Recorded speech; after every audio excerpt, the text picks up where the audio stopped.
So yun mga katropa, mayroon dito na TMX 155 pero kinumbert na nila sa ibang block. Ang ganda ng pagkakagawa nila. Ipapawiring nila sa atin dahil hindi pa umaandar. Tapos ipo-full wave na rin natin.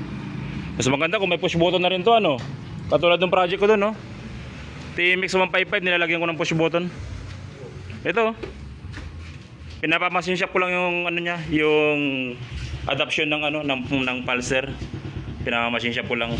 Pero gumana na yan, may push button na yan. Mas maganda kung i-combine nyo dun sa build nyo. Kasi forman na, oh. Ano yung block na ginamit nyo rito, boss? RS 150. Pero carb type pa rin siya. Lalaki ng ano nyo, oh. Nakailang stroker pin na to. Ilang pin? Ha?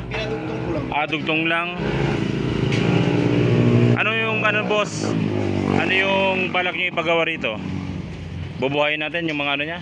Ayan. Yung ano niya pala, harness wire niya. Ito na yun. Binalutan nyo na lang ng ano, yung pambalot ng wire. Tapos buhayin natin full wave. I-upgrade na rin natin sa charger para di malobat, ano. Magkano nang inabot to, boss, yung build nyo na ganito? Ha? May ano na, may estimate ko mga 200 higit o ano? Mahigit 200,000 na. Grabe, ah. Naka-radiator na rin siya, oh. Tapos naka-carburetor siya pero hindi siya fuel injected. Ito yung mga bagong ano ngayon, carburetor na ginagamit nila. Direct na siya. Direct na siyang mag-sanction doon sa ano, sa tangke. Ito yung mga magagandang carburetor ngayon. Madali lang ba ito, no, to? Madaling ito, no? Madali lang. Hindi na siya pumupunto, di ba? Doon na siya yung pundo niya sa tangke na. Direct niya nang isang sanction, ano, yung higupin niya na. Galing. So napakaganda ng build nila. Ngayon aayusin natin yung kanyang wiring, papaganahin natin lahat, papalabasin natin yung kanyang kuryente para umandar yung kanilang project.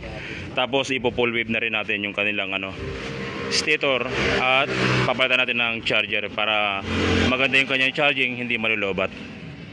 So astig, RS ano, sir? 150 Honda. Ayos, ang ganda ng build nila.